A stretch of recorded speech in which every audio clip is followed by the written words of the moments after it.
જય જવાન જય કિસાન। ખેડૂત મિત્રો, આજે તમે કપાસ જોઈ રહ્યા છો તે પ્લોટ કપાસ છે। હવે ઘણા ખેડૂત મિત્રોને થાય છે કે પ્લોટ કપાસની અંદર ખર્ચા વધારે પ્રમાણમાં હોય છે, મહેનત વધુ હોય છે।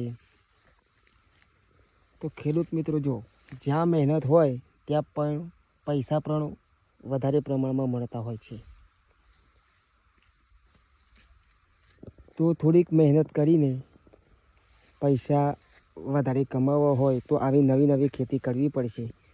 સાદા કપાસની કરતાં આની અંદર તમારે 3 ગણો નફો મળતો હોય છે, પણ આની અંદર તમારે ફૂલ જાતે બાંધવા પડે।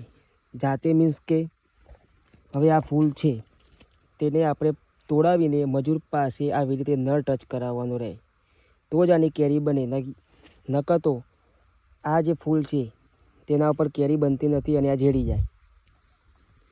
બીજું કે ખર્ચા લેવલે વાત કરીએ તો જે નોર્મલ કપાસની અંદર આપણે જે ખર્ચો થતો હોય છે તે જ આની અંદર આવે છે, બીજું કંઈ નવું આવતું નથી।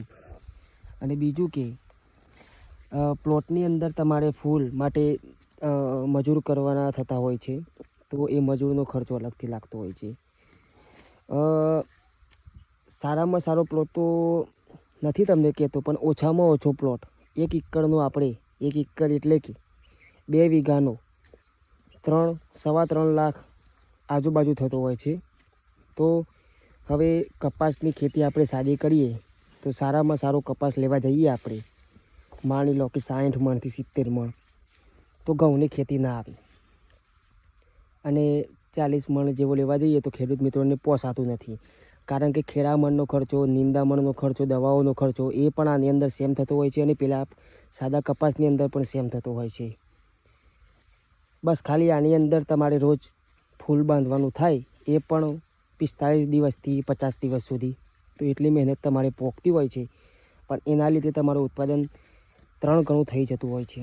અને બીજું કે તમે સાદો કપાસ 60 મણ લેવા જાઓ તો એના અંદર બીજી સિઝન એટલે કે ઘઉં જેવી કોઈ પણ સિઝન આવતી નથી, અને આની અંદર તમારે ઘઉં પણ આવી જશે।